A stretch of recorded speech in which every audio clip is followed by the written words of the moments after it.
wọ́n gbèrè náà lè fún ilé mọ́ọ̀lù ọ̀dẹ ọ̀dọ̀bí. Wọ́n gbèrè lọ́wọ́ ẹ̀ tó ṣe dáadáa. Ayé ayé bí ọ̀gá jí dáadáa. Tó lè máa jó. Ẹ̀rọ ajé láàárọ̀ kùtù. Àárọ̀ ọjọ́ ajé. A jẹ́ pé ẹ káàárọ̀ o. Àpò àtìlé bọ́ọ̀lì o. Àpẹẹrẹ ọlọ́run. Ìmọ̀lá. Kí ni ìtumọ̀ àpò àtìlé bọ́ọ̀lì? Ẹ̀kọ́ àtìlé bọ́ọ̀lì. Kí ni mo ní lọ́kàn kí tó kí wọ́n bá wọn? Bá àwọn òye. Ó lè tún máa fi ẹ̀kọ́ àtìlé bọ́ọ̀lì. Pẹ̀lú ẹni tí bí ẹni tó mú ọ̀dà padà. Bá àwọn òye ẹsẹ̀ kúrò.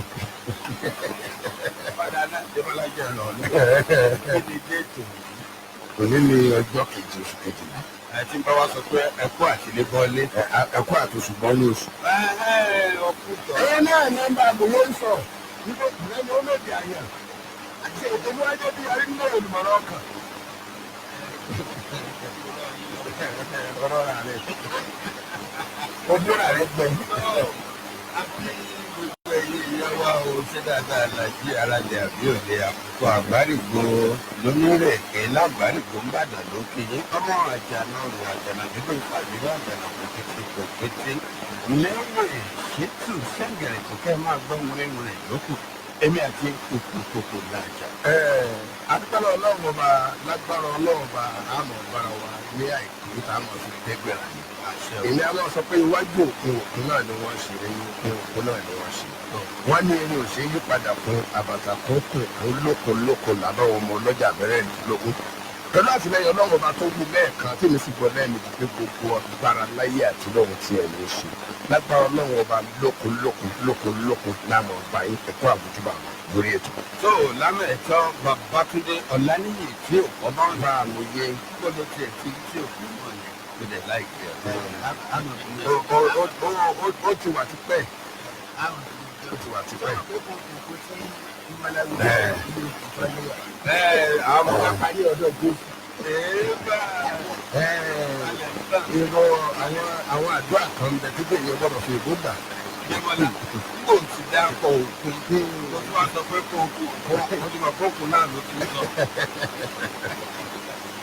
Tó òkókó náà ní iye àkùkọ àgbárígbó ẹ̀yìn òun wa. Jẹ́mọ́lá ò ọ̀gbọ́rọ̀ tí Fálànà sọ fúnjọba àpapọ̀ ní. Fún àwọn àṣẹ ilé ẹjọ́ Nàìjíríà ṣe o gẹ́gẹ́ bó ṣe ṣe fún àwọn ilé ẹjọ́ ti London. Fálànà tó wá fi ọba lé ó lójú gbọ́ o wọ́n níjọba àpapọ̀ tí ń wọ́nà láti taari Sowore àti Bákàrè lọ́sọ́bẹ̀wọ̀n. Ìjọba àpapọ̀ ti ṣí afárá Akárà fún lílo àwọn onímọ́tò. Àwọn sẹ́nẹ̀tọ̀ kọ̀ jálẹ̀ o yóò tí ì sí àwọn ọ́fíìsì tí wọ́n máa ṣojú wọn láwọn agbègbè tẹ́ ti dìbò yàn wọ́n. Ẹgbẹ́ àwọn olùpèsè ọjà nílẹ̀ yìí MAN àjọ olókòwò ìpínlẹ̀ Èkó LCCI gbogbo wọn ni wọ́n ń tara kòrò lórí ìbéèrè owó ìyá ọgbọ̀n bílíọ̀nù dọ́là ojú díẹ̀ láti ọ̀dọ̀ ààrẹ Muhammadu Buhari lórí ọ̀rọ̀ àyáwó àtiyáwó afẹ́fẹ́ yá sí èyí tí Nàìjíríà ti ń bá fẹ́ra lọ́wọ́lọ́wọ́. Àtíkù Abubakar Àtíkù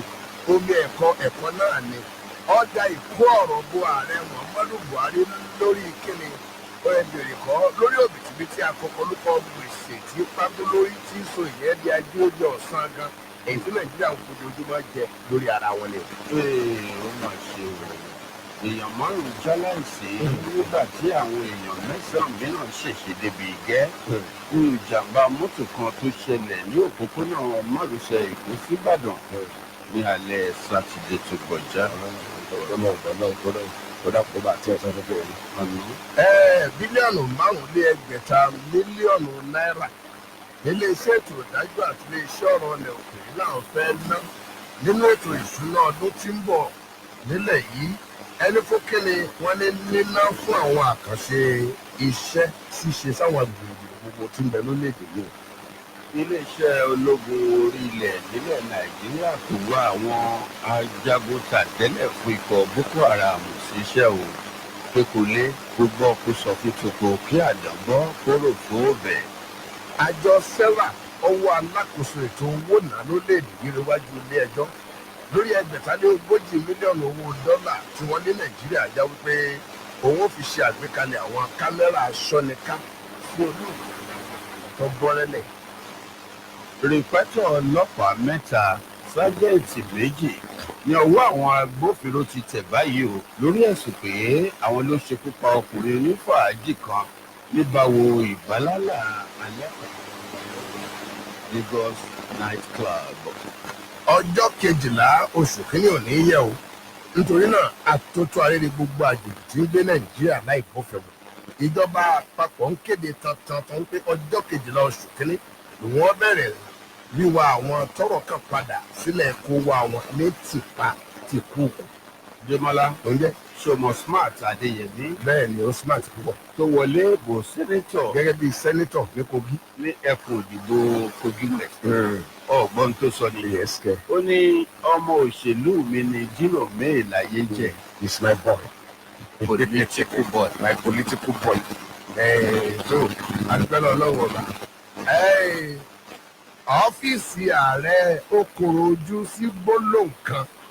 tí alọ́tẹnu ajagun fẹ̀yìntì Ògbómùdé Àjáde wípé tí àbá tó Nàìjíríà tó ní wọ́ọ́rọ́ òun pẹ̀lẹ́kùtù àfáìmà kọ́mọ́jẹ́ àtúntò tìpátìkúùkù òun náà ní ọkàn yẹn. àwọn gómìnà ìpínlẹ̀ ti ní pàṣán ọ̀rọ̀ látẹnu aya rẹ̀ Aisha Buhari kì í ṣe fún àwọn nìkan o wọ́n ní gbogbo òṣèlú alágbádá tó wà ní orí ipò náà ló tàbá. èmi ọmọ fi ìgbà kankan dá àjọ EFCC lọ́wọ́ kọ̀ lórí pé kọ́mọ́ fi mú fílẹ̀ nípa mi o. El-Rufai gómìnà ìpínlẹ̀ Kaduna lọ́dọ̀ àwọn ọ̀tá ẹni ìkódù ọ̀yà rẹ̀ lóhùn lórí ọ̀rọ̀ kan tí wọ́n ti ń gbàgbé ń gbàgbọ́ ọtí. lórí àbá òfin ọ̀rọ̀ kórìíra ẹgbẹ́ àwọn olóòtú ìròyìn nílẹ̀ yìí Nigerian Guild of Editors ti sọ pé àwọn òfin inúnibíni kò lè ráàyè nínú ètò ìjọba tiwantiwa tòótọ́ ní Nàìjíríà. bẹ́ẹ̀ ni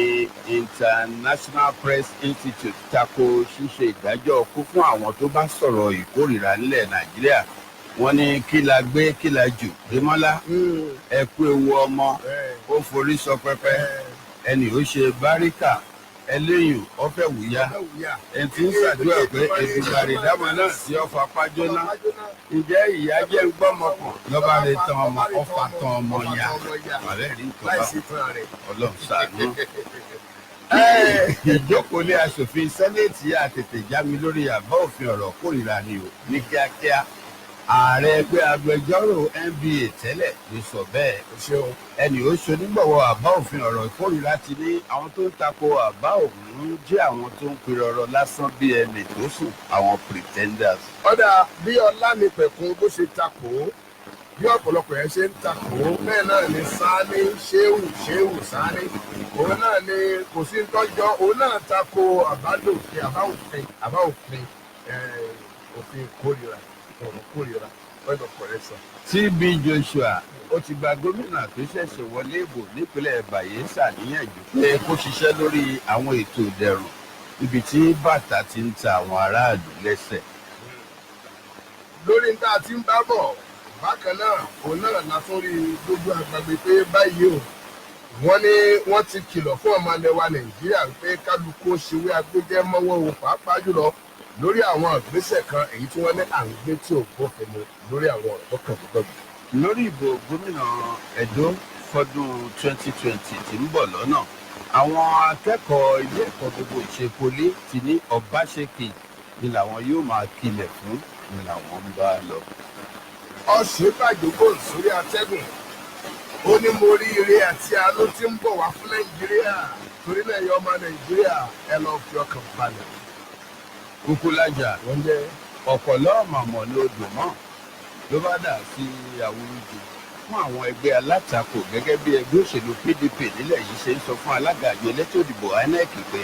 kó kọ̀wé ipò rẹ̀ sílẹ̀. afẹ́ Babalọ́lá bá àmọ̀fin ààrẹ bá àmọ̀fin gbogbo ilẹ̀ Yorùbá ó ní gbẹ̀ngbẹ̀ ló ń bẹ lẹ́yìn ààrẹ Muhammadu Buhari gbogbo ṣe gbé àwọn ẹnu àlàálẹ̀ wa tó gbé wọn ti pa. ọjọ́ ti lọ jẹ́ kí n ka kókó eré bọ́ọ̀lù kan. Òkóyè ti ní pípè tí ikọ̀ Super Eagles fi pé òun wá láti wá lo tálẹ́ǹtì ọ̀hún yóò ṣí ilẹ̀kùn àṣeyọrí fóun ni. ẹgbẹ́ àwọn ìjọba àbílẹ̀ algon wọ́n ti tako gómìnà Ṣèyí Mákindé o lórí ètò ohun èrò rẹ̀ tó ní lọ́kàn láti yan àwọn alága ìdíhẹ́ láti mójútó àwọn ìjọba àbílẹ̀. lámì ìtọ́ ọ̀gbọ́ kókó yìí ni ẹnu bodè Nàìjíríà tó wà ní títì pa báyìí ó jẹ́ ọ̀kan lára nǹkan tí Nàìjíríà kò fi mókè rọ́wọ́ mú láti di aláṣẹ nínú ìdìbò International Maritime Organization IMO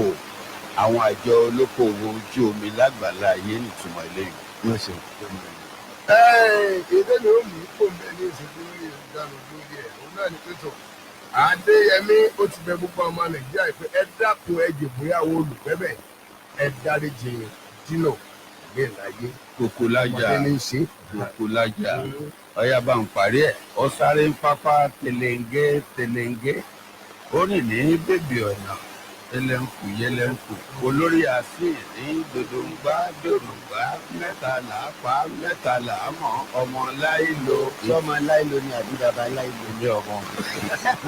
ilé ọkọ mọ nǹkan ní bàbá láìlo. bàbá láìlo ọlọ́gbọ́n láìlo. bàbá olóbi láìlo. olóbi láìlo. Kòkòlájà àbúrò bàbá láìlo. bàbá láìlo ní gàgà ẹ pẹ̀lẹ́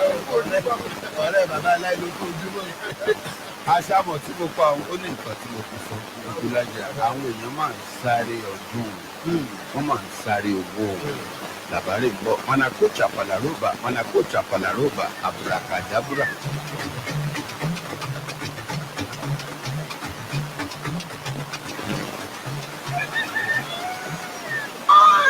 ìyá ọmọ lẹ̀yẹ kí ló dé tọmọ rẹ̀ ń pariwo bọ́ ìyá ọmọ nìyí ó jẹ́ fọmọ òun lẹ́yìn tiẹ̀ àwọn ẹ̀gbọ́n rẹ̀ rí wọ́n mójútó wọn kí wọ́n tó lọ léèwé èyí tó wá ń lọ́nu mọ́lẹ̀ iná nǹkan kí ló tún ṣèlú náà. bí n bá lọ yẹ mi kì í rọ ni ó ṣe ń fi bẹ́ẹ̀ náà ló ń yàgbẹ́ gbúrú. ṣé wo ò mọ̀ pé bárọ̀ bá ń yọ ọmọ lẹ́nu oríṣiríṣi àpẹẹrẹ kí ìkọ́mọ ọmọ nínú nǹkan kọ́mọ rù òtútù ìgbẹ́ gbúrú kọ́mọ ọmọ lè jẹun tàbí kẹ́jì ọmọ wà nínú ìtọ̀ tàbí ìgá tọmọ bá ń ṣe ó náà ni máa ń ṣe àfarahàn wípé arọ̀ ń bẹ lára ọmọ òun. lọ́wọ́ kan lọ́wọ́ tí wọ́n fi rọgbọ àràn fún ọ. mọ wulẹ̀ yọra rẹ lẹ́nu. ìjọba ìpínlẹ̀ Ọ̀yọ́ ti ṣe ìpèsè ògùn àràn fún gbogbo àwọn ọmọ iléèwé ìjọba àti taládàáni fún gbogbo àwọn ọmọ tọ́jú orí wọn wà lábẹ́ ọdún 5 sí 14 bẹ̀rẹ̀ láti ọjọ́ ìṣẹ́gun ọjọ́ 26 sí ọjọ́ ẹtì ọjọ́ 29 oṣù tá a wà yìí. èló láwa san. ọ̀fẹ́ ló bá dé. àwọn tí àwa lọ léèwé wa ń kọ́. àǹfààní wà fún ọ kí àwọn òbí àtàlágbàtọ́ kọ́sẹ̀ ti fún wọn lọ sí ilé ìwòsàn alábọ́dé tó wà nítòsí wọn ni. Ìkéde yìí wá láti ilé-iṣẹ́ ìjọba àpapọ̀ tó rí sí ètò ìlera ẹ̀ka ti ìpínlẹ̀ Ọ̀yọ́ pẹ̀lú ìfọwọ́sowọ́pọ̀ Evidence Action. Gbogbo òbí o àtótó arére o ǹjẹ́ àwa mọ̀ wípé àìmọye ọjọ́ làwọn ọmọ wa lè fi gbé àrùn ká láì níyàn lójú tàbí lára wọn ara a sì máa ṣe àkóbá làlà sí ìlera ẹ̀kọ́ ìwé àti ìgbáyégbádùn ọmọ ó wá ṣe pàtàkì o láti lé gbogbo àrùn kúrò lágọ̀ọ́ ara àwọn ọmọ wa kí ìlera wọn ó lè jíire sí i ká sì lè wọ́wọ́ bí aràn ṣe ń ràn nílùú bọ̀lẹ̀ ìdí rèé tí ìjọba omi tuntun nípínlẹ̀ Ọ̀yọ́ ṣíṣètò àwọn àkànṣe àwọn ọjọ́ tá a mọ̀ fún àwọn ọmọ wa lóògùn àrùn àwọn ọmọ ọdún 5 sí 14 ni o gbogbo iléèwé tìjọba àti taládàáni la ó sì ti ṣe ọ̀fẹ́ sì ni láàrin ọjọ́ ìṣẹ́gun Tuesday ọjọ́ 26 sí ọjọ́ ẹtì Friday ọjọ́ 29 oṣù kọkànlá yìí àwọn akọ́ṣẹ́mọṣẹ́ elétò ìlera tìjọba ni wọ́n mọ̀ pín àwọn oògùn àrùn náà fáwọn ọmọ lò ẹ fọkàn balẹ̀ kẹ́ ẹ sì jẹ́ káwọn ọmọ wa jẹun yóò dáadáa kúrò ní lásìkò náà kóbi kọ̀ọ̀kan kópa tó jọjú lórí àtifọjọ́ ọ̀la tó dára lé àwọn ọmọ wa lọ́wọ́ ìkéde yìí wá láti iléeṣẹ́ ìjọba àpapọ̀ tó wà fún ètò ìlera láti pàṣẹ ìjọba ìpínlẹ̀ Ọ̀yọ́ pẹ̀lú àtìlẹ́yìn àjọ Evidence Action. Hello agogo, Kérésìmesì, hello agogo, Ìjọládé o, hello agogo. Kérésìmesì ọdún dé. Ọdún olówó, ọdún ọlọ́mọ, ọdún bàbá kérésì fún àwọn ọmọdé. Òbítíbitì ẹ̀bùn tó jojú gbèsè ni bàbá kérésì ń bọ̀ wá sí bùbá rẹ̀ ní Pensioners FM 106.7 Àgbárígò lónírèké ń Ìbàdàn. ẹ̀yin ọmọdé tí yín mélòó ẹ̀yin ìjọ ọlọ́run ẹ̀yin ilé ẹ̀kọ́ lómìnira ilé-iṣẹ́ ìjọba gbogbo ẹ̀yin ìjọba ìbílẹ̀ ilé-iṣẹ́ ńlá àti kéékèèké ẹ̀yin ará ìlú lọ́kùnrin lóbìnrin Pensioners FM pè yín kí ẹ kó àwọn ọmọ yín wá wo bàbá kérésì lọ́dọ̀ wa ẹ sì rí èso nígbàwọ́ ọ̀pọ̀lọpọ̀ àwọn ọmọdé láti wá fún wọn ní ayọ̀ ohun ìdùnnú kérésì ẹgbẹ̀rin náírà 800 naira èlé ọ̀fùgbò bàbá kérésì rédíò àgbàlódé ẹyẹ nìkan kọ́ àǹfààní tún wà láti sanwó sílẹ̀ fún àti gbàlejò bàbá kérésì alágbèéká wa àwọn ètò mìíràn tá a tún ní fún yín ni táàmù nínú bíbélì àríyànjiyàn tó mọ́gbọ́n wá ìdíje orin kíkọ àfihàn ẹ̀bùn àmútọ̀runwá eré ìdárayá lóríṣiríṣi àríyá àwọn ọmọdé àti bẹ́ẹ̀ bẹ́ẹ̀ lọ ẹ wá aṣọ onígbọ̀wọ́ àwọn ètò wọ̀nyí ẹ̀ẹ́dẹ̀ tí ẹni dá sí kan nílò ṣé ẹ sì mọ̀ àbúrúwọ ṣùgbọ́n ní pàdánù fún ẹ̀kúnrẹ́rẹ́ àlàyé ẹ̀kọ́ bá ẹ̀ṣẹ́ 0944 ẹ jẹ́ ká jọ dábòsò nítorí ìbí Jésù olùgbàlà aráyé. Welcome to you. Joy to the world, the Lord is come. Let God receive our King. Are you a minister of the gospel, pastor, prophet, apostle, and overseer? Are you called into any work of the ministry, or are you engaged in an active ministerial work? Then, Pastor's Profile is for you. Pastor's Profile is where we have one-on-one on-air interviews with pastors and overseers of Christian ministry to reflect on their experiences, views, thoughts, challenges, successes, and inspirations drawn over the years as regards their various ministerial assignments. You have the option of 5, 10, and 15 minutes, and all at very affordable rates. Schools and churches also have the opportunity of having their recorded Christmas carols and Yuletide exhortation by pastors on air at an affordable cost. To be part of Pensioners FM's Christmas program, register with us, the name of your church and school, and you're good to go. Remember that our Father Christmas, the best in the city, is already on ground and can be brought to your institution, schools, churches, or grounds. Our carol program would feature various Christmas songs, Bible quiz, inter-schools Bible debates, and much more. All at a highly discounted rate. Hurry now and visit our marketing department today at Pensioners 106.7 FM, Pensioners House, Africa's Model Building at Barigo, Uniweke, or call these numbers 0901 397 4446 or 0701 306 7897. Heaven and nature sing, and heaven and nature sing. Hello, go go, hello, go go, hello, go go, Kérésìmesì, hello, go go, hello, go go, hello, go go. bí eré kérésìmesì ń kọ̀yàn gbọ̀ngbọ̀n bọ́dún ṣe ń súnmọ́ wa tá à ń súnmọ́dún ní ẹlẹ́rọ àmì òdìdí Pensioners ń ṣe àgbékalẹ̀ àwọn ètò tí ó mú kọ́dún òdùn òdò lárinrin. lákòókò ààyè wà fún gbogbo ìránṣẹ́ Ọlọ́run láti sọ̀rọ̀ nípa ìrírí ìwòye èròǹgbà ìdojúkọ ìmísí àti àṣeyọrí wọn nínú iṣẹ́ ìránṣẹ́ fún ìṣẹ́jú 5, 10, 15 tàbí 30 ìṣẹ́jú lọ́wọ́ ìdákọ̀mù táàmù nínú bíbélì ìdíje bíbélì láàrin àwọn akẹ́kọ̀ọ́ orin kérésìmesì lọ́kùnjọ̀kan àti ọ̀pọ̀lọpọ̀ ètò láòjọ fi kí Jésù Kristi káàbọ̀ lọ́dún èyí. àǹfààní tún wà fún gbogbo iléèwé àti ilé ìjọsìn láti gbé orin àti ọ̀rọ̀ ìyànjú kérésìmesì jáde lórí rédíò wa. ẹ má sì gbàgbé pé bàbá kérésì wa ti wà ní káàrọ̀ láti máa kí àwọn ọmọdé káàbọ̀. ẹgbẹ̀rún náírà péré ni ìyẹn 800 naira. a sì lè gbé bàbá kérésì wa bá yín níbikíbi tẹ́ ẹ bá wà gbowó pọ́ọ́kú. láti jàǹfààní àwọn àlàkalẹ̀ ètò yìí ẹ kàn sí wa ní ẹ̀ka ìpolówó ọjà wa tí ó wà ní Pensioners House Àgbárígo nírèké Ìbàdàn tàbí kí ẹ pè 0901 397 4446 tàbí 0701 306 7897. gbogbo ẹ̀ owó sáṣọ́rẹ́ ilẹ̀ ọ̀sán nítorí ìfẹ́ Kristi. ètò ayẹyẹ kérésìmesì rédíò àgbàlódé Pensioners 106.7 Àgbárígo Ìbàdàn àràmì ìrírí ni ẹ máa bọ̀ lọ́dọ̀ wa. ọdún ayọ̀ láṣẹ o. Welcome to you.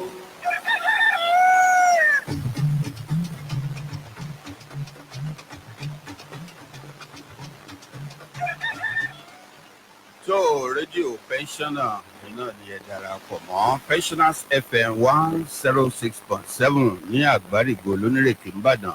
lórí ètò tá a pè ní àkùkọ Àgbárígo. lẹ́yìn bá ń gbọ́ wa lórí agbègbè Facebook ẹ lọ darapọ̀ pẹ̀lú wa lórí Pensioners FM 106.7 Pensioners FM 106.7. bákan náà bá a sọ fún àwọn èèyàn wa pé a wà lórí agbègbè ayélujára www.pensioners1067fm.com www.pensioners1067fm.com ẹ ṣé púpọ̀. gbajúgbajà agbẹjọ́rò ajàfẹ́tọ̀ọ́ lónìí ọ̀gbẹ́ni Fẹ́mi Fálànà la gbọ́ pé ó kọ lẹ́tà kan sí amòfin àgbà títún ṣe mínísítà ètò ìdájọ́ nílẹ̀ yìí Abubakar Malami nínú èyí tó ti ń rọ ìjọba àpapọ̀ láti tẹ̀lé àwọn àṣẹ ilé ẹjọ́ gbogbo nílẹ̀ Nàìjíríà yìí gẹ́gẹ́ bó ṣe ń ṣe fún àwọn àṣẹ ilé ẹjọ́ tó ń wá láti àwọn ilé ẹjọ́ nílẹ̀ Gẹ̀ẹ́sì. Fẹ́mi Fálànà tí ṣe àgbà ọ̀jẹ̀ amòfin àti agbẹjọ́rò fún ajàfẹ́tọ̀ọ́ lónìí tíjọba ti mú tìmọ́lé Ọmọyẹlé Sowore àti Ọláwálé Bákàrè Fapájára o lórí bí ìjọba ṣe mú àwọn èèyàn méjèèjì yìí tìmọ́lé di àsìkò yìí ní àkàtà iléeṣẹ́ ọ̀tẹlẹ̀múyẹ́ DSS. tó ń tẹnu ẹ̀ náà ni Fẹ́mi Fálànà tún fẹ̀sùn kan ìjọba àpapọ̀ pé ó mà tún ti ń gbèrò láti kó àwọn èèyàn wọ̀nyí lọ sí ọgbà ẹ̀wọ̀n mìíràn. nínú ìwé tí Fálànà kọ síjọba àpapọ̀ ọ̀hún èyí tó pe àkọlé ẹ̀ ní ìbéèrè fún pípa àṣẹ ilé-ẹjọ́ Nàìjíríà mọ́ bíjọba àpapọ̀ ṣe ń ṣe fún ti àṣẹ ilé-ẹjọ́ ilẹ̀ Gẹ̀ẹ́sì, Fẹ́mi Fálànà ó dúnkòokò wípé òun yóò ṣọ́nà ìfìyàjẹni ti akọ́ṣẹ́mọṣẹ́ fún Abubakar Malami tó ń papà jẹ́ àgbà ọ̀jẹ̀ amòfin léyìí tó lè mú kí wọ́n gba aṣọ lọ́rùn rẹ̀ gẹ́gẹ́ bí ọ̀kan lára àwọn amòfin tó gbókùn tó gbàràwọ̀ ní Nàìjíríà. àfikún ọ̀rọ̀ ti Fẹ́mi Fálànà òun náà ni tí ó wà ní ojú ewé ìkọkànlá ti The Punch láàárọ̀ tòní bí àkókò Àgbáríjọ bó ṣe ń hu jáde pé ibẹ̀ náà ni Fẹ́mi Fálànà ti tó ń fi hàn sílẹ̀ wípé ọ̀gá àgbà yányán fún iléeṣẹ́ DSS iléeṣẹ́ ọ̀tẹlẹ̀múyẹ́ ọ̀gbẹ́ni Yusuf Bichi kó máa múra sílẹ̀ nítorí pé Ọmọyẹlé Sowore àti Adébáyọ̀ Bákàrè ó ti fóun ní àṣẹ láti gbé ìgbésẹ̀ pípé Yusuf Bichi ní ẹjọ́ lórí pé ọ̀fọwọ́pa ìgbà òfin òun àṣẹ ilé ẹjọ́ lójú ọmọ lójú ewé ìkọkànlá ti ìwé-ìròyìn láàárọ̀ tòní. wàyí o lánàá ọjọ́ àìkú Sunday ní ìjọba àpapọ̀ sí afárá Kárà tí ó jẹ́ abala kan lára òpópónà márosẹ̀ Èkó síbàdàn fún ìlò àwọn onímọ́tò láti àsìkò yìí lọ. èyí wáyé lẹ́yìn àtúnṣe abala òpópónà márosẹ̀ ọ̀hún tó tó 600 mítà 600 meters ní gígùn gẹ́gẹ́ bí àjọ orísun ìròyìn ilẹ̀ wa tamọ̀ sí náà ń ṣe gbé sí wa létí lórí ètò àkókò Àgbáríjọ ní ọjọ́ kejì oṣù kẹsàn-án ọdún tá a wà yìí September 2nd iná ni wọ́n ti abala òpópónà express tàwí náà èyí tó ti afárá Kárà já sí ìkóríta Ìṣẹ̀rí lójú ọ̀nà Èkó tí iṣẹ́ àtúnṣe ibẹ̀ tó sì bẹ̀rẹ̀ lákọ̀tún nígbà náà. iṣẹ́ àtúnṣe tá a wí yìí ló mú kí àwọn onímọ́tò kó máa yàbàrá gba ibò mìíràn tí wọ́n bá ti dé orí afárá Kárà. àkókò Àgbáríjọ orí gbọ́ bákan náà pé àjọ tó ń rí sí ààbò lójú pópó tá a mọ̀ sí Federal Road Safety Corps FRSC ló ti orí afárá Kárà náà pa ò tí wọ́n sì ń lo ọkọ̀ ìyídèéká àwọn patrol vehicle láti ṣe àtọ́nà àwọn onímọ́tò gba òpópónà ọ̀tún mìíràn lọ èyí tí wọ́n ti ṣètò gẹ́gẹ́ bí ọ̀nà àbáyọ mìíràn tí wọ́n lè gbà nígbà náà. nínú ìrìnàjò tẹ̀ jẹ́jẹ́ ẹ̀sọ̀ pẹ̀lẹ́lẹ́jọ ó dàgbọ̀n nínú èyí tí ọkọ̀ FRSC ti ń léwájú àwọn mọ́tò mìíràn tí wọ́n tò lẹ́yìn rẹ̀ ṣàlàlùgbé ọlọ́ọ̀lọ́run láti ọ̀gangan orí afárá Kárà lọ sí ọ̀nà Oníbejì tó lọ sílùú Èkó àti pé ní ìkóríta Ìṣẹ̀rí tí ọ̀pọ̀lọpọ̀ ọkọ̀ tí ó ti máa ń gbémú lémú wọn ti ń já sí ojú ọ̀nà Èkó padà.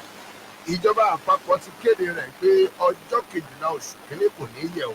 nítorí náà kí gbogbo àwọn àjòjì gbòdògbò tí ń gbélé wa Nàìjíríà láì bófin wọn máa múra pé àwọn wà wọn lọ lù wọn tìpátìkúùkù. ìjọba àpapọ̀ ó ti tẹnumọ́ sálesálè wípé ẹni yòówù láàrin àwọn àjòjì gbòdògbò tí bá ń gbélé wa Nàìjíríà láì bófin mu àbí orúkọ rẹ̀ ò sí nínú àkọsílẹ̀ ìwé ìgbélùlẹ̀ wa Nàìjíríà tí ó sì kópa nínú ìforúkọsílẹ̀ tó ń lọ lọ́wọ́lọ́wọ́ èyí tí iléeṣẹ́ tó mójútó bí àwọn àjèjì ń wọlé sílẹ̀ yìí Nigeria Immigration Service lọ́wọ́lọ́wọ́ pé wọ́n ó ní wíwà padà sílẹ̀ bàbá wọn láti ọjọ́ 12 oṣù kínní ọdún 2020 náà. agbẹnusọ fún iléeṣẹ́ tó mójútó ìwọléwọ̀de àwọn àjèjì nílẹ̀ wa Nàìjíríà Sunday James tó sọ̀rọ̀ yìí nínú ohun tó fi ṣọwọ́ sí The Punch ó tún ṣe lálàyé pé kí a tún sọ fún gbogbo ọmọ ilẹ̀ wa Nàìjíríà o wípé gbogbo ọmọ ilẹ̀ wa Nàìjíríà tó bá gba èyíkéyìí nínú àwọn àjòjì tí ó bá wọ̀ lórí lọ́nà tó bófin mu sí iṣẹ́ bóyá gẹ́gẹ́ bí alámòjútó ètò ààbò tá a mọ̀ sí lè gáàdì ni àbí ẹ̀ ń bá tọ́jú ọmọ tá a mọ̀ sí nání ni àbí wọ́n ń ṣiṣẹ́ ọmọ ọ̀dọ̀ lọ́dọ̀ wa ni pé kálukú kan máa múra ọ̀fẹ́ bá ní wọn lọ́dọ̀ ẹ̀wọ̀n ọdún 7 onírú ẹni bẹ́ẹ̀ ló fi mú kátà rẹ̀ bẹ́ẹ̀ sì irú ẹni bẹ́ẹ̀ bá fi mú kátà ẹ̀wọ̀n ọdún 7 kó ṣeé ṣe kó sanwó ìtanràn mílíọ̀nù kan láti oṣù kìíní ọdún 2020 iléeṣẹ́ tó mójútó ìwọlówọ̀de àwọn àjòjì náà wá tó ṣe lálàyé pé tó gbogbo àjòjì tí ó bá kópa nínú ìforúkọsílẹ̀ tí a ń ṣe lọ́wọ́lọ́wọ́ lórí ẹ̀rọ ayárabíàṣá kọ̀ǹpútà wípé dídì gbígbélẹ̀ kíkó padà sílẹ̀ bàbá wọn ní tìpátìkúùkù òun náà ní ọjọ́ kódà àwọn òfin ìwọ́n pé kò tún gbọdọ̀ padà sílẹ̀ wa Nàìjíríà láéláé. Yorùbá bọ̀ wọ́n ní ohun tó kọjú sẹ́nìkan ẹ̀yìn ní kọ́ sẹ́lòmíì bí ìlú gángan wọ́n sì tún ní àìfẹ̀lẹ̀ kébò sí iná láìfẹ̀lẹ̀ jó bí ẹgbẹ́ olùpèsè ọjà lábẹ́lé nílẹ̀ wa Nàìjíríà tamọ̀ sí máa ṣe ń pariwo wípé ajẹ́jú gbèsè awuyewuye náà ni máa dálẹ̀ bẹ́ẹ̀ ni àjọ olókoòwò tìpínlẹ̀ Èkó tamọ̀ sí Lagos Chamber of Commerce náà ń lọ́gùn tantan o wípé iye tílẹ̀ Nàìjíríà ná lórí ètò ìṣàkóso ìjọba ó ti pọ̀ lápọ̀jù tí ẹ̀ka iléeṣẹ́ ààrẹ tá a mọ̀ sí presidency náà ó sì ń fún àwọn tí ó ń pariwo ó ń gbó bọ̀ lésì wípé irọ́gbù òkúùtù fẹ́ẹ̀ tẹ̀ àṣà tí ò ní káwọn iná ni ọ̀rọ̀ kan tí àwọn kan ń sọ kiri pé òbítíbitì gbèsè tí ń bẹ lọ́rùn ilẹ̀ Nàìjíríà yóò wulẹ̀ dá yánpọnyánrin sílẹ̀ ni nínú àlàyé ẹgbẹ́ olùpèsè ọjà nílẹ̀ wa Nàìjíríà tí mo pè ní man lẹ́ẹ̀kan àti ti àjọ olókoòwò ìpínlẹ̀ Èkó LCCI níṣe ni àwọn méjèèjì ń kọminú lórí adúrú owó bíi $30 bílíọ̀nù òdín díẹ̀ tí ààrẹ Muhammadu Buhari tún gbé àbá rẹ̀ síwájú ilé aṣòfin àpapọ̀ wípé òun tó fẹ́ yá lọ́wọ́ yìí ṣùgbọ́n ṣá o ẹ̀ka iléeṣẹ́ ààrẹ tá a mọ̀ sí presidency tí wàá ṣe àfọ̀mọ́ ọ̀rọ̀ rẹ̀ wípé àwọn tí ń tako yíyá owó ọ̀hún fẹ́ ṣílẹ̀ Nàìjíríà lọ́nà ni torí pé àwọn nílò owó náà láti gbé ọ̀pọ̀lọpọ̀ àwọn iṣẹ́ ìdàgbàsókè ṣe. lórí ọ̀rọ̀ owó náà ni Àtíkù Abubakar igbákejì ààrẹ ilẹ̀ wa níjó níyìn ló ta bánàrù tó sì bo tòrótòró pé gbèsè yóò wá máa papọ̀ jù fúnlẹ̀ Nàìjíríà igbákejì ààrẹ wa níjó ní Àtíkù Abubakar ó ti bó tòrótòró wípé ìjọba Muhammadu Buhari láàrin ọdún bíi 3 tó ti wà sí 4 tó ti kọ́ ilẹ̀ wa Nàìjíríà bọ́ gbèsè tí ó ti jẹ sọ́run Nàìjíríà owó tó ti yá sọ́run ilẹ̀ Nàìjíríà ó ti ju gbogbo owó tílẹ̀ wa Nàìjíríà tó ti yá láti bí 30 ọdún lọ ṣáájú ọdún 2016 gẹ́gẹ́ bó ṣe wí o ó ní ọ̀rọ̀ tí ọ̀jọ̀gbọ́n Anya sọ èyí ò ní apàṣẹwàá fún ikọ̀ tó wà fún ètò ọrọ̀ ajé ilẹ̀ wa tí ó sọ nínú ètò tó fojú lámì ìtọ́wòye ọ̀rọ̀ wípé gbèsè òun owó tílẹ̀ wa Nàìjíríà tó yá láti bí ọdún bíi 3 sẹ́yìn ọ̀pọ̀ ọ̀gàgà alájú owó tí Nàìjíríà yá láàrin 30 ọdún ṣáájú ọdún 2016 lọ ó ní tó èyí ní Àtíkù Abubakar ọlọ́ba nínú jẹ́ ó sì kọ́ni lóminú wípé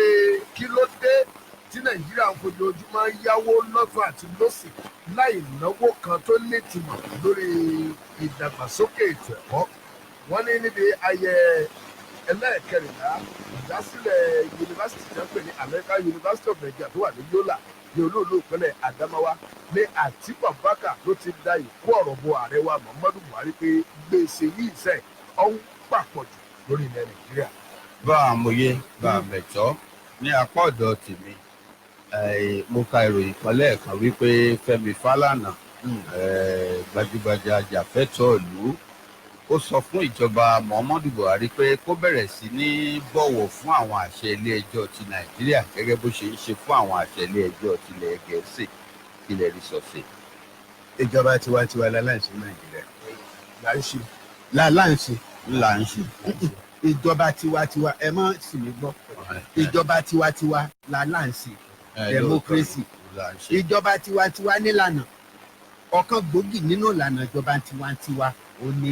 ìdájọ́ òdodo àti títẹ̀lé òfin ìjọba tí ò bá ti tẹ̀ lófin kì í ṣe ìjọba tiwantiwa. ẹ rí i pé ọ̀rọ̀ àìtẹ̀lófin ó ti tó 40 àkókò àwọn àṣẹ ilé ẹjọ́ tí ìjọba yìí ti kọ̀wé sí. tí wọ́n ń kà síjọba yìí lọ́rùn. bẹ́ẹ̀ ni ó ti tó 40 tí ilé ẹjọ́ pàṣẹ pé kí ìjọba yìí ó ṣe báyìí tí wọ́n ṣe. ó ti tó 40 ìgbà. 40 ìgbà. bẹ́ẹ̀ ni tí ìjọba kan bá wá ń kùnà láti mọ́ tẹ̀lé òfin ó fẹ́ pé àwọn aráàlú kò sí ààbò fún wọn. ìlú tí ò bá ti sí ìdájọ́ òdodo àti títẹ̀lé òfin fún ìjọba kò sáàbò fáráàlú torí tẹ́nikẹ́ni kẹ́ bá ṣẹ̀ tí ilé ẹjọ́ bá ní ẹ mọ́ pa á ìjọba lè lóun ó pa kó sì pa á. nígbà tí ilé ẹjọ́ sọ pé ẹ dá àwọn alágbájá yìí sílẹ̀ ilé ẹjọ́ ló sọ bẹ́ẹ̀. kí wàá la fi ń ṣe àtẹ̀gùn ìjọba wa tí ò bá ti sí ìdájọ́ títẹ̀lé ìdájọ́ láti ọ̀dọ̀ títẹ̀lé òfin látọ̀dọ̀ ìjọba. táràlú náà tí wọn bá wá pàṣẹ kan fáràlú náà tí ò bá tẹ̀lé ta ló fi jọ ó fi jọjọba. àti pé ìjọba tí ìjọba ò bá ti máa tẹ̀lé òfin ó ti dìjọba tìpátì kún kan èyí tí wọ́n pè ní anarchy èyí tó jẹ́ pé èyí tó bá wù jọba ló lè ṣe bó ti wù ní àṣẹ. bó ti wù nínú ó ṣe kò sí ọ̀rọ̀ ìjọba ò sì gbọ́dọ̀ jẹ́ bó ti wù nínú ó ṣe ìjọba wọ́n ní ẹnìkan ò ga ju òfin lọ àtijọba tí ilé ẹjọ́ bá ti sọ pé báyìí ní tó yẹ kí ìjọba tí ó bá jẹ́ ìjọba àwọn aráàlú tó yẹ kó ṣe ní pé kí ìjọba bẹ́ẹ̀ tó tẹ̀lé àṣẹ ilé ẹjọ́ ẹ rí i pé tó bá jẹ́ ilé ẹjọ́ òkèèrè ni kíákíá níjọba ìmọ̀ ń tẹ̀lé tí a bá sọ yóò ìgbà tó ní pé tí wọ́n lówó lọ. ṣùgbọ́n kí ló dé tó jẹ́ pé ìdájọ́ tiwa kí la wá láwọn ilé ẹjọ́ fún kí là ń fi ilé ẹjọ́ sí. ilé mi fẹ́ bí yìí pé kí ló dé tí ìjọba ti ń bẹ lóde tí kì í fẹ́ tẹ̀lé àṣẹ ilé ẹjọ́ ti Nàìjíríà. torí ẹ̀ náà ló fi jẹ́ pé tinú mi ni ó ṣe ni tinú mi ni ó ṣe tẹ́ bá tún wá wo Abubakar Malami tó jẹ́ ṣé bí òun náà ṣe bí amòfin ni. amòfin aṣọ tó kọ amòfin àgbà. amòfin àgbà tún ni sáànù ni kí ló wá dé tó jẹ́ pé amòfin ní ba ilé ìlànà òfin jẹ́ toró ló wà nídìí ọ̀rọ̀ òfin lórílẹ̀‐èdè Nàìjíríà kí ló dé tó dùn sáànù ló tún ba ọ̀rọ̀ ìlànà òfin jẹ́ ẹ wo Sowore ẹ wo ìgbà tó ti wà bẹ̀ ẹ wo iye ìgbà tí ilé ẹjọ́ ti sọ pé ẹ fi wọ́n lẹ̀ ẹ wo Bákàrè ẹ wo Dasuki Sambo ẹ wo Sakisaki ẹ wo gbogbo ẹ̀ ìjọba yìí kàn ń sọra ẹ̀ lẹ́nu àti pé ìjọba yìí ti fi hàn wá pé ẹ̀dùn òfin kankan ń bẹ tí mo ní ẹbọ kan ń bẹ lẹ́rù mi bẹ́ẹ̀ tí mọ̀ àpẹẹrẹ tí à ń rí nì. Yusuf Bichi tó ti jẹ́ adarí DSS tí àwọn náà tí wọ́n mú àwọn èèyàn tí wọ́n sì dúró sí ẹ̀rí pé Yusuf Bichi òun gan náà ìròmí ni o onínú rẹ̀ ń bẹ lábẹ́ odò tí ń lù fún àṣẹ kan ló náà tẹ̀lé pé ò gbọ́dọ̀ fún wọn lẹ̀ a gbọ́dọ̀ ṣọ́ra pẹ̀lú ibi tá à ń bá orílẹ̀-èdè lọ kíkó àwọn àjòjì kúrò lẹ̀ Nàìjíríà tí wọ́n sọ lórí ìforúkọ wọn lọ́jọ́ kejì lóṣù kínní. wọ́n náà tó bá sì ní wọn lọ́dọ̀ tí wọ́n bá tẹ̀ lófin ọ̀wọ́n ọdún méje. ṣé ẹ rí ìṣòro kan bẹ pẹ̀lú orílẹ̀-èdè Nàìjíríà sáwọ̀ àì jẹ́ kí àwọn èèyàn mọ nǹkan tí ń lọ ọ̀pọ̀lọpọ̀ èèyàn ní ò mọ̀ nípa àforúkọsílẹ̀ yìí ṣẹ́ẹ̀sì màbá ti ń pariwo ti pẹ́ torí pé ìforúkọsílẹ̀ kan náà ń lọ tó jẹ́ ayúyù táwọn kan ní kàn máa forúkọ lẹ̀ láti dọ́mọ Nàìjíríà láwọn bẹ́ẹ̀ ni níbo lélẹ́yìn ó ń lọ lórí ẹ̀rọ ayélujára àti mọ̀ pé fẹ́ẹ̀kì bẹ́ẹ̀ ni ní káàkiri kì í ṣe fẹ́ẹ̀kì tó jẹ́ ìjọba ló gbé kalẹ̀ àwọn èèyàn wọ̀nyí káàkiri àgbáyé ilẹ̀ Áfíríkà wọ́n ti ń forúkọ sílẹ̀ láti dọ́mọ Nàìjíríà eléyìí ò ṣe máa tú púpọ̀ torí kí wọ́n má sọ di ọ̀rọ̀ ìkórìíra ara nǹkan tí òfin ìkórìíra tó ṣeun tí wọ́n ṣe ń gbèrò rẹ̀ rèé àwọn tí ń forúkọ sílẹ̀ tó fẹ́ dọ́mọ Nàìjíríà wọ́n yìí sọmọ Nàìjíríà wọ́n sì wá fowókọ́lẹ̀ láti dọ́mọ Nàìjíríà. apá àbìkan ni wọ́n fi sí. bẹ́ẹ̀ ni apá àbìkan wọ́n sì fi sí àwọn ẹ̀yà kan ni wọ́n ní wọ́n máa forúkọ sílẹ̀ wọ́n sì ti forúkọ sílẹ̀ lórí ẹ̀rọ ayélujára wọ́n ti wá dọ́mọ orílẹ̀-èdè Nàìjíríà. bá a mọ̀ yẹn èyí tó jẹ́ ojúlówó nínú èyí táwọn ọmọ Nàìjíríà kan ti ń forúkọ sílẹ̀ láti gba káàdì ìdánimọ̀ orílẹ̀-èdè sọ́wọ́ ọ̀pọ̀lọpọ̀ fowókọ́lẹ̀ wọn ò rí káàdì lòdì. ṣètò Nàìjíríà máa yan. a sì ṣèwádìí nǹkan sọ fún wa ni pé wọ́n ní owó tí wọ́n ná láti gbé káàdì kan jáde ó ti pọ̀ lápọ̀jù kò sówó lẹ̀. ẹjẹ sànà èlò káàdì ẹ má jẹ́ àgbàgbé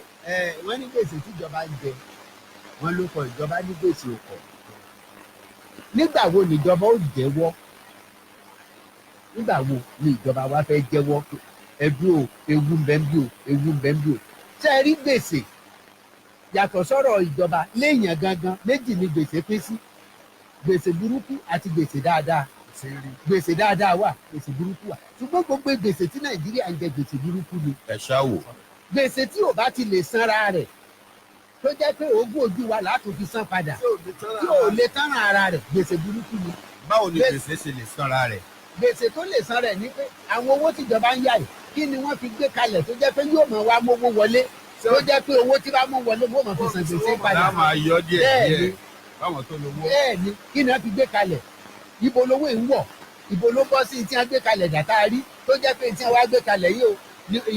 iléeṣẹ́ kan la fi gbé kalẹ̀ o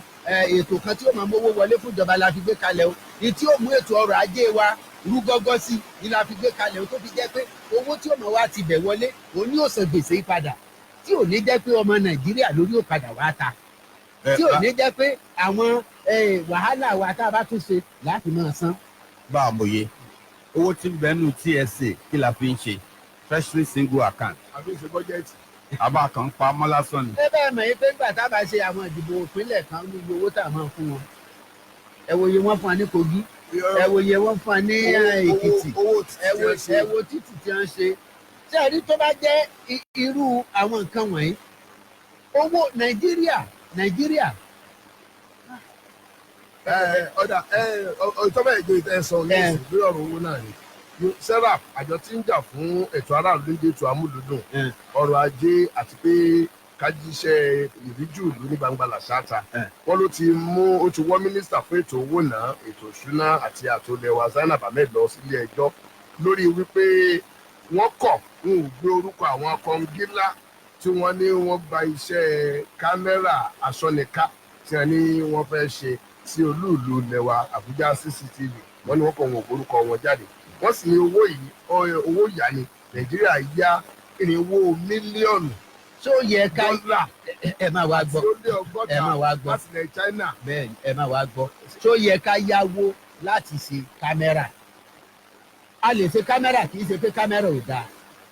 ṣùgbọ́n tó yẹ ká yáwó láti fi ṣe owó tí ń wọlé lábẹ́lé wa ẹnìkan sọ pé owó tá à ń ná lórí ìṣàkóso ìjọba lórílẹ̀‐èdè Nàìjíríà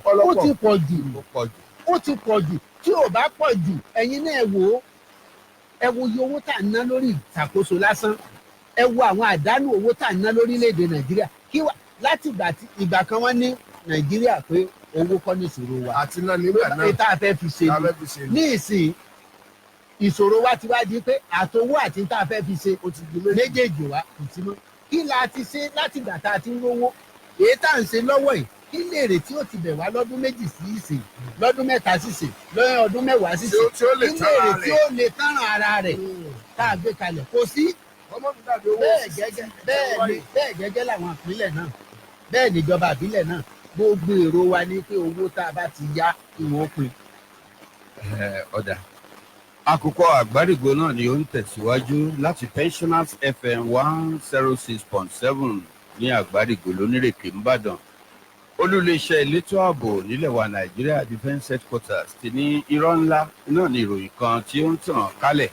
wípé bóyá olúléeṣẹ́ ológun orí ilẹ̀ the Nigerian military bóyá wọ́n gba àwọn jagunjagun tẹ́lẹ̀ fún ikọ̀ agbésùmọ̀mí Boko Haram sí abẹ́ iléeṣẹ́ ológun wọn ní kò rí bẹ́ẹ̀ àjọ orísun ìròyìn ilẹ̀ wa tamọ̀ sí náà ló jábọ̀ ròyìn ọ̀hún èyí tí wọ́n ní kì í ṣe òótọ́ rárá o adelé olùdarí ẹ̀ka elétò ìròyìn ní olú iléeṣẹ́ elétò ààbò ilẹ̀ ìtamọ̀ sí Defence Headquarters Brigadier General Onyema Nwachukwu ló ṣe àfọ̀mọ́ ọ̀rọ̀ yìí nínú ìròyìn kan ètò fi ìta lánàá nílùú Àbújá Nwachukwu ṣe àpèjúwe ìròyìn ọ̀hún èyí tí ó ti di tọ́rọ́ fọ́nkálẹ̀ sísì fọ́nká ẹ̀dẹ̀ lórí ẹ̀rọ ayélujára báyìí gẹ́gẹ́ bí àmọ́ tí ò wá ara ẹran ó ní kí àwọn ọmọ Nàìjíríà nígbàláwo níkòkò bàbá àsásùn kí wọ́n sáà ti mọ́kàn kúrò nú ìròyìn òfégè ọ̀hún tó ti gba ẹ̀rọ ayélujára kan èyí tó lè ṣìyàn lọ́nà gbáà Onyema Iwachukwu ní ìròyìn tó kárí abala orí ẹ̀rọ ayélujára tá a wí kì í ṣòótọ́ o àti pé báwo ni iléeṣẹ́ ológun orí ilẹ̀ di Nigerian military ṣe ní láti gba àwọn ọ̀tá orílẹ̀-èdè sínú ikọ̀ ológun tó ń dáàbò bo Nàìjíríà nígbà tó mọ̀ pé ogun àtẹ̀yìnjà nírú nǹkan bẹ́ẹ̀ iná ló lè ṣokùnfà. láti ọ́fíìsì ààrẹ bákan náà àwọn pé ọ́fíìsì ààrẹ lọ́jọ́ tí àná ti ṣọjọ́ ìsinmi fi gbogbo ara kóró ojú sí ọ̀rọ̀ kan tí wọ́n ní ọ̀gágun àgbà tó ti mójútó ètò ààbò gbogbo lè yí nígbà kan rí ọ̀gágun àgbà Alexander Ogbomodia tó ti fẹ̀yìntì ṣùgbọ́n tí ọ̀rẹ́ tí wọ́n lọ sọ jáde sí gbòòrò ayé wípé bí wọn bá fàyè gba ká tún Nàìjíríà tò ní pẹ̀lẹ́kùtù àfàìmọ̀ ká má tún tò ní dandan wo kò tìpátìkúùkù. ọ́fíìsì ààrẹ wọn ní ìjọba àwa ara wa yìí nínú ìjọba àwa ara wa yìí kì í ṣe ìwà jàgídíjàgan ó ní àwọn ọ̀nà tó bá òfin mu láti rí i pé a fẹ́ ṣe àtúntò sílẹ̀ ni. ọ́fíìsì ààrẹ ó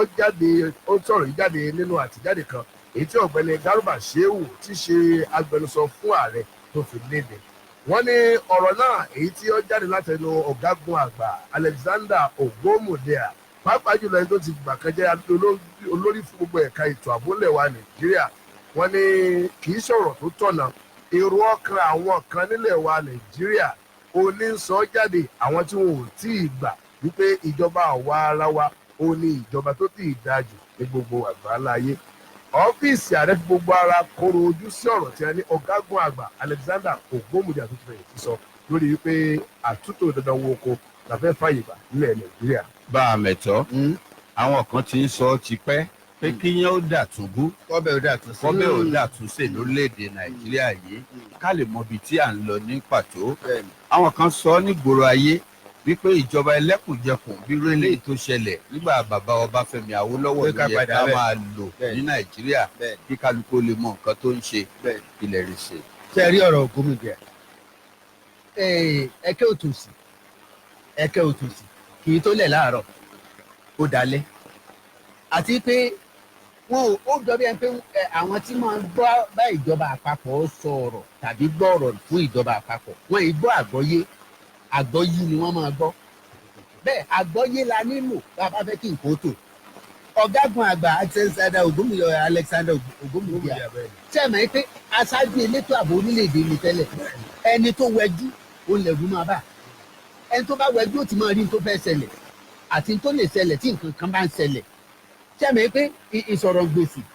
ìsúnkúnsí ní gbèsèga bí nǹkan bá ṣe ń lọ àwọn àmọ̀ yóò máa tọ̀ wọ́n ní bí ọmọdé bá ṣubú àwòwájú nígbà àgbà bá ṣubú àwẹ̀yìn wò àwọn tí ó ti mọ̀ nípa ètò ààbò rẹ̀ ó wẹ̀yìn wò ó tún wá sọ ó ní ó ṣeé ṣe kò sọ pé yóò ṣe ó fi hàn pé àwọn tí ń gbọ́rọ̀ fún ìjọba àpapọ̀ wọ́n yìí gbàgbọ́yé àgbọ́yé ni wọ́n ń gbọ́ èèyàn ń kìlọ̀ fún yín ìtẹ̀ ń ṣe yìí ewu bẹ lóko lóńgẹ́ ẹni tó sọ ò dáa ó dáa nígbà tí a bá fààyè gba àyípadà pẹ̀lẹ́kùtù kí ni máa ṣẹlẹ̀ eléèbó náà sọ èèbó náà sọ pé ẹni tí ò bá ti fààyè gba àyípadà pẹ̀lẹ́kùtù ti dandan woko kankan woko ní mbèrè fún. nígbà tí a bá wà wò bẹ́ẹ̀ tẹ wá ní ìjọba tiwantiwa ni là ń ṣe lọ́wọ́ ìjọba tiwantiwa ló dáa jù àwa náà mọ̀ bẹ́ẹ̀ ìlà fi ń sọ fún yín pé èsì ìjọba tiwantiwa bí wọ́n ṣe ń ṣe ilé ẹjọba pọ̀ tó bá pàṣẹ ẹ tẹ̀lé tí aráàlú bá tíjọba tiwantiwa máa ń ṣe ni pé wọ́n jókòó wọ́n gbọ́ àlàyé lẹ́nu aráàlú wọ́n jókòó àpérò wọ́n béèrè wọ́n ṣèwádìí wọ́n wá gbégbèsè lórí ẹ̀ ṣáàṣe bẹ́ẹ̀ àwa à ń ṣèjọba kankan wo ko à ń pè ní ìjọba tiwantiwa ìjọba tiwantiwa kọ́ là ń ṣe lọ́wọ́ yìí a kàn fún lórúkọ ìjọba tiwantiwa ni torí níbikíbi tí a bá ti ní mú kankan wo ko pé ìta àfẹ́ là á ṣe ẹ wo ọ̀rọ̀ tí Lai Muhammed sọ jò ní lórí ọ̀rọ̀ ìkórìíra ó ní bẹ́ẹ̀ fẹ́ bẹ́ẹ̀ pọ̀ àwọn ó ṣe nǹkan bá fẹ́ ṣe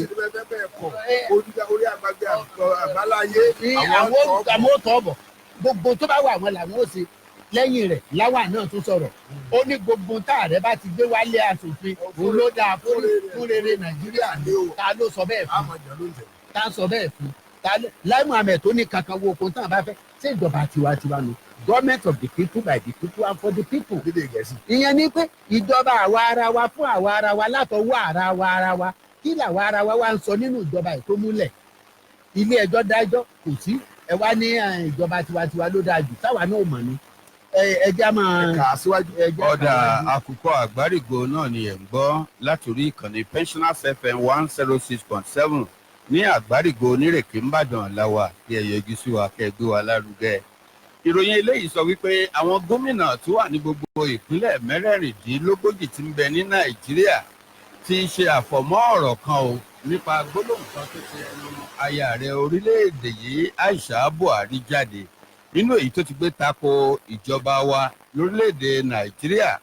ṣé ohun tí Aisha Buhari aya rẹ̀ sọ nígbà náà ni wípé ó ní gbogbo ìjọba lẹ́lẹ́kajẹ̀ka iná ni kò ṣe ẹ̀tọ́ fún àwọn aráàlú tó fi ìbò gbé wọn dórí àpèrè ìjọba nígbà tí ó ń sọ̀rọ̀ ní mọ́ṣáláṣí ńlá níbi tí ìpàdé aláṣẹ àwọn ikọ̀ tó ń rí sí ọ̀rọ̀ ẹ̀sìn Islam nílẹ̀ Nàìjíríà tí wọ́n pè ní NSCIA lópin ọ̀sẹ̀ tó kọjá. Aisha Buhari aya ààrẹ orílẹ̀-èdè yìí sọ bẹ́ẹ̀ wípé níbi tí ọ̀rọ̀ Nàìjíríà dé dúró báyìí gbogbo wa pátá lẹ́nìkọ̀ọ̀kan lẹ́gbẹ́lẹ́gbẹ́ lọ́gbàlọ́gbà àti lájọ-lájọ a ní láti jókòó ká dúró déédéé o ká sì ṣe gbogbo nǹkan tó yẹ ká ṣe láì fi àkókò ṣòfò àìjẹ́ bẹ́ẹ̀ àfàìmọ̀ kí gbàdógbàdó kó má gbowó àgbàdo lọ́wọ́ Nàìjíríà lápapọ̀ torí bí nǹkan ṣe ń lọ ní ìsìn ọ̀ndẹ́rù báyàn nítorí pé ohun gbogbo kò dúró síbi tó yẹ. bẹ́ẹ̀ náà ni a gbọ́ pé igbákejì ààrẹ orílẹ̀-èdè yìí ọ̀jọ̀gbọ́n Yẹmí Ọ̀ṣínbàjò wà níkàlẹ̀ lọ́jọ́ náà àtàwọn mínísítà kan tí aya rẹ̀ Aisha Buhari tó sì ń sọ̀rọ̀ takò wọ́n lójú wípé gbogbo yín pátá àti igbákejì ààrẹ ọ̀jọ̀gbọ́n Yẹmí Ọ̀ṣínbàjò àtẹ̀yìn mínísítà àti gbogbo àwọn èèkàn nínú ìjọba Buhari kálukú yín ló yẹ kó gbé ìgbésẹ̀ tó yẹ ká ṣe ẹ̀tọ́ fórílẹ̀-èdè Nàìjíríà àìjẹ́ bẹ́ẹ̀ Ọlọ́run ṣàánú ni o. nínú ìròyìn kan èyí tí agbọ̀rọ̀sọ rẹ̀ Abdulrasaq Barikindo tó gbé jáde nílùú Àbújá ní àná ọjọ́ àìkú tí í ṣe Sunday ohun tí a gbọ́ ni pé àgbáríjọpọ̀ ẹgbẹ́ àwọn gómìnà nílẹ̀ Nàìjíríà tí wọ́n tún ń dàpè ní NGF jà á níyàn wípé ní ìlòdì sí bí àwọn oníròyìn wọ́n ṣe túmọ̀ ọ̀rọ̀ tí aya rẹ̀ Aisha Buhari sọ sínú ojú ìwé ìròyìn wọn tí wọ́n gbé jáde. àwọn ẹgbẹ́ gómìnà nílẹ̀ Nàìjíríà ní gbogbo ọmọ Nàìjíríà tó bá ti di ipò àkóso mú iná ni ọ̀rọ̀ Aisha Buhari wà fún kì í ṣe ti àwọn nìkan táwọn jẹ́ gómìnà ìpínlẹ̀. ẹgbẹ́ àwọn gómìnà NGF nílẹ̀ yìí tọ́ka sí bákan náà wípé ohun tí aya ààrẹ orílẹ̀-èdè Nàìjíríà ń sọ òótọ́ pọ́nbélé ni torí pé ó ṣe rẹ́gí pẹ̀lú bí nǹkan ṣe ń lọ nílẹ̀ Nàìjíríà. ó ní àti àwọn olórí ẹlẹ́sìn àti gbogbo ọmọ Nàìjíríà tó wà ní ipò kan tàbí òmíì kálukú ló lẹ́bọ lẹ́rù lórí bí nǹkan ṣe wá di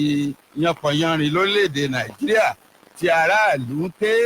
tí kò sí ìdẹ̀rùn tàbí ìdẹ̀ra kankan ní agbo ti òṣèlú. lórí ọ̀rọ̀ Nàìjíríà igbákejì ààrẹ lẹwa ọkọ̀ Dolly P. Ìbídí Dọlápọ̀ Yẹmí Ọ̀ṣínbàjò SAN GCWE ó gbóhùn sókè lọ́jọ́ tí àná ó sọ tẹ́lẹ̀ sí Nàìjíríà ó ní mo ríire àti ọ̀pọ̀ yanturu fúnlẹ̀ wa Nàìjíríà bọ́dún tí ń parí lọ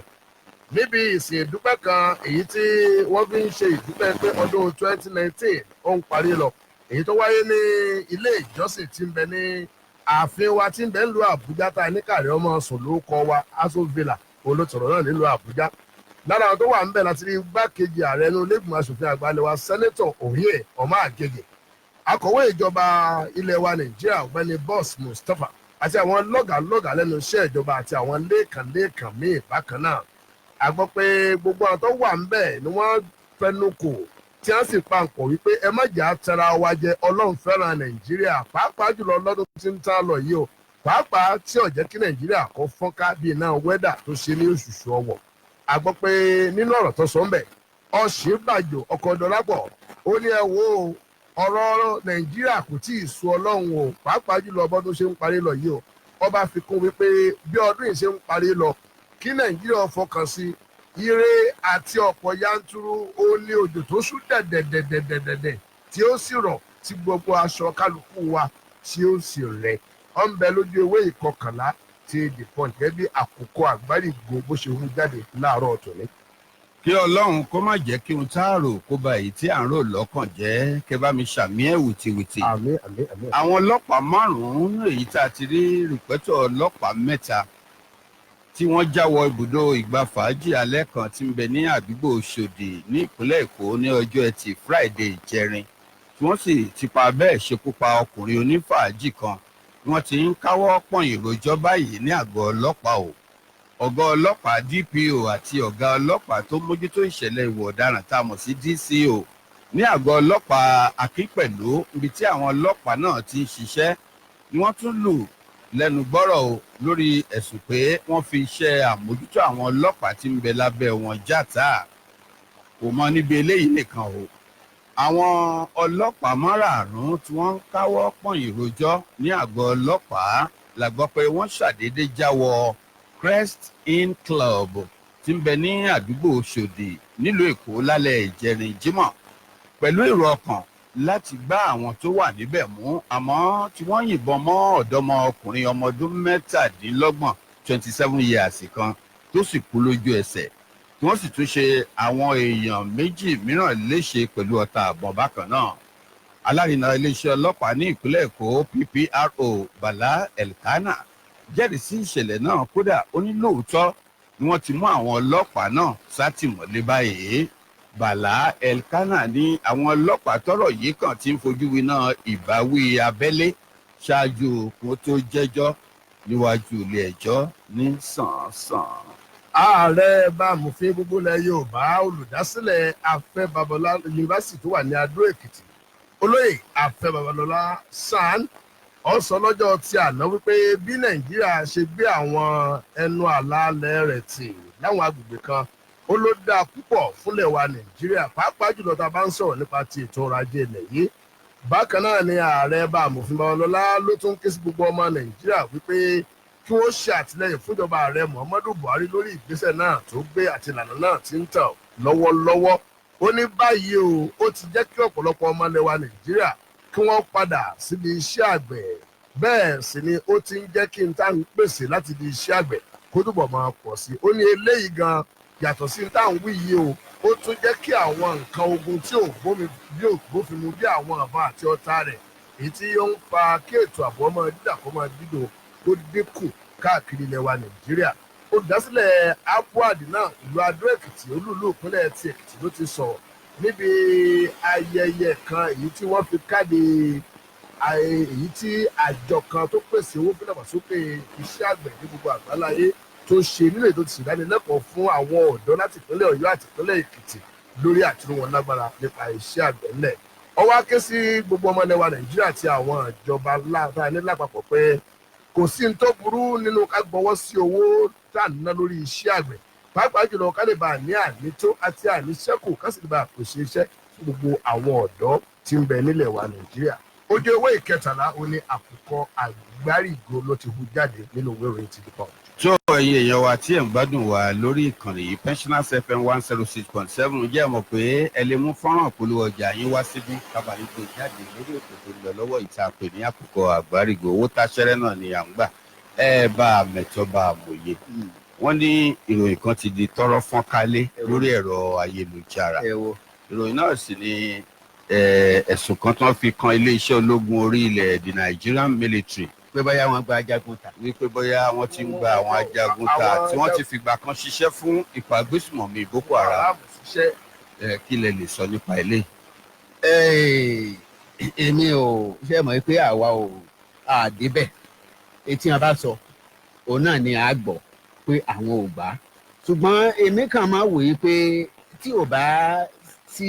kinní mọ̀jàlá tá a bá rí mọ̀jàlá ó fi hàn pé iná ń jóńbì kan ni iná ń jóńbì kan ni tá a bá sì wo ọ̀rọ̀ Boko Haram àti àwọn ológun ẹ rí i pé ọ̀pọ̀lọpọ̀ ọgbà ló jẹ́ pé tí àwọn ológun wa bá gbọ́ àmì pé wọn àwọn Boko Haram wà níbì kan nígbà wọn ò bá yẹ débẹ̀ àwọn kan ó ti sọ fún wọn pé àwọn ọmọ ogun ń bọ̀ o ẹ rí i pé ọ̀pọ̀lọpọ̀ ọmọ ogun wa náà ti pàdánù ẹ̀mí wọn láti pàṣẹ pé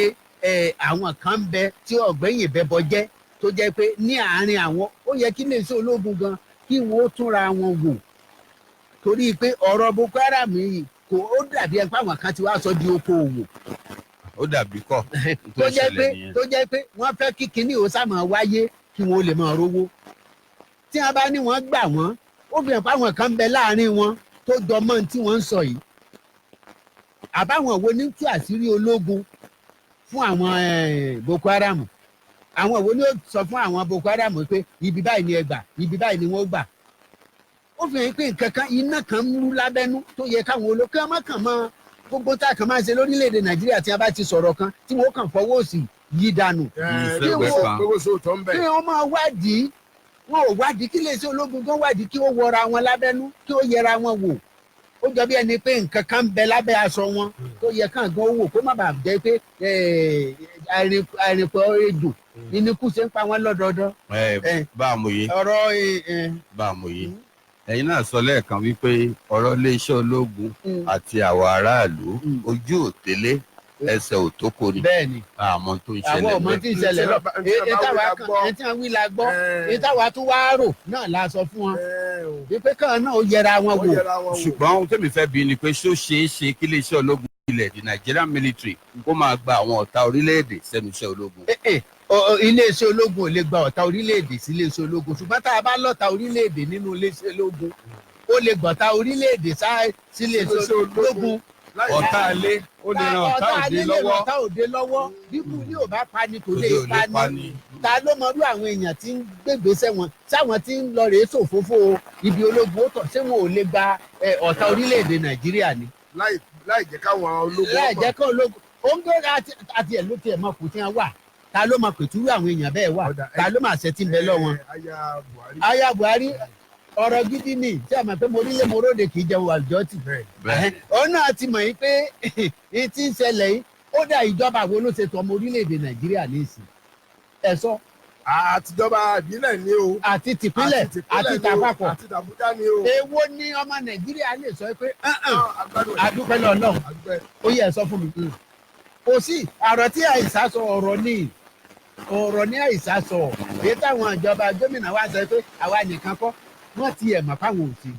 torí bẹ́ẹ̀ bá wọ̀rọ̀ gómìnà náà àwọn gómìnà ò sọ fún àṣẹ o wọ́n náà nìkan kọ́ ni o àjẹgbodò owó ẹni kúnra tọrọ tó yẹ kó tẹnu wọn jáde. bá a mọ̀ yé wọ́n lẹ́nìkan ní gẹ́sẹ̀ nílùú tí gbogbo òlù di àgẹ́sẹ̀ kò ní dáa ká máa kó gbogbo àwọn. ọ̀ya àní o sọ ètò ẹbí ẹbí àjọ wà ní Nàìjíríà ni. ọ̀dà náà ìpínlẹ̀ Ọ̀yọ́ kan ṣáà ti máa rójú ìjà ńlá sápé yóò dà. yóò dà lówí ò sọ kó ti dà o. ẹ máa gbọ́ ó dàbí ọ̀rọ̀ ìyẹn ọ̀rọ̀ tó sọ ẹni wọ́n bá lọ́dọ̀ bàbá igbákejì ààrẹ. yóò ṣàṣeyè. tálákà àṣepọ̀. yóò ṣe àdúrà náà là ń gbà. nínú ẹ̀kọ́ èdè Yorùbá ibà àníyàn ni